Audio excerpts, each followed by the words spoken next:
بسم اللہ وبہ نستعین اما بعد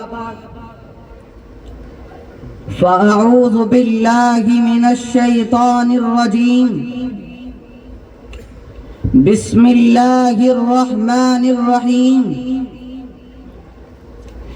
انما یخشی اللہ من عبادہ العلماء صدق اللہ العظیم۔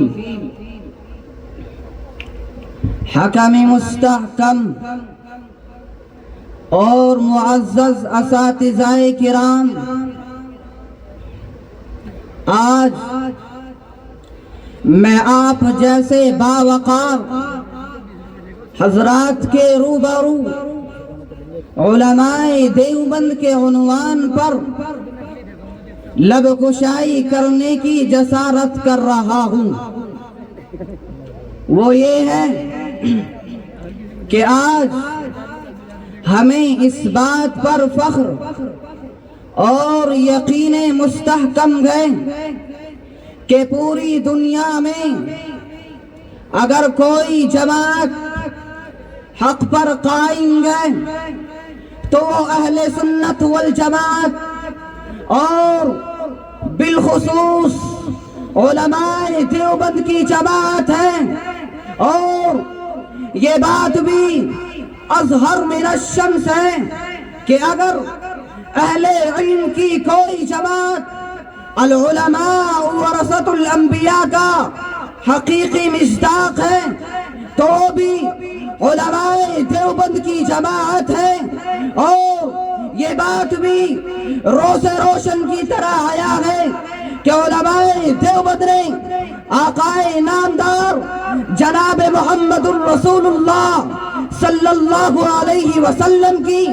سنت کے آئین مطابق باطل کا ہر دور میں ہر جگہ ہر طریقے سے مقابلہ کیا ہے۔ اگر انگریز آیا تو اس کا مقابلہ بھی علماء دیوبند نے کیا ہے۔ اگر دشمنان رسول نے رسول کی شان میں گستاخی کرنے کی جرأت کی ہے تو عشاق رسول کا حق ادا کرنے کے لیے علماء دیوبند میدان میں آئے گئے۔ اگر دشمنان صحابہ نے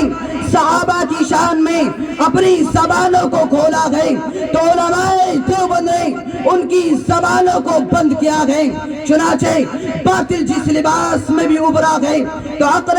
علماء دیوبند کی شکل میں اس کا مقابلہ کیا گئے۔ ذرا تاریخ اٹھا کر دیکھیے، آپ کو معلوم ہوگا اگر تحفظ قرآن کا مسئلہ آیا تو علماء دیوبند نے اپنے آپ کو پیش کیا۔ اگر تحفظ حدیث کا مسئلہ آیا تو علماء دیوبند نے اپنی جانوں کو قربان کیا۔ ہاں، اگر وطن کی حفاظت کا مسئلہ آیا تو علماء دیوبند نے اپنی جانوں کو قربان کر کے یہ پیغام پوری دنیا کو سنا دیا کہ باطل سے ڈرنے والے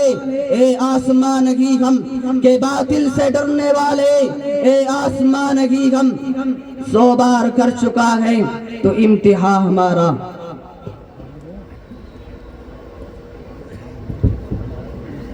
مخاطبین محترم،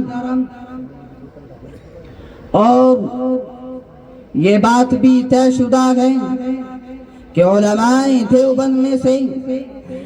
ایسی بے نظیر شخصیتوں کا ظہور ہوا جن کا قلب و جگر اسلام کی عظمت سے معمور تھا، جن کے چہرے پر عزم و استقلال کی کرنیں جلوہ فگن تھی، جن کا دل جذبہ جہاد سے سرشار تھا، جنہوں نے اپنی زندگی اسلام کی سربلندی اور اعلاء کلمت اللہ کے لیے وقف کر دی تھی، جنہوں نے ہر دور میں ہر زمانے میں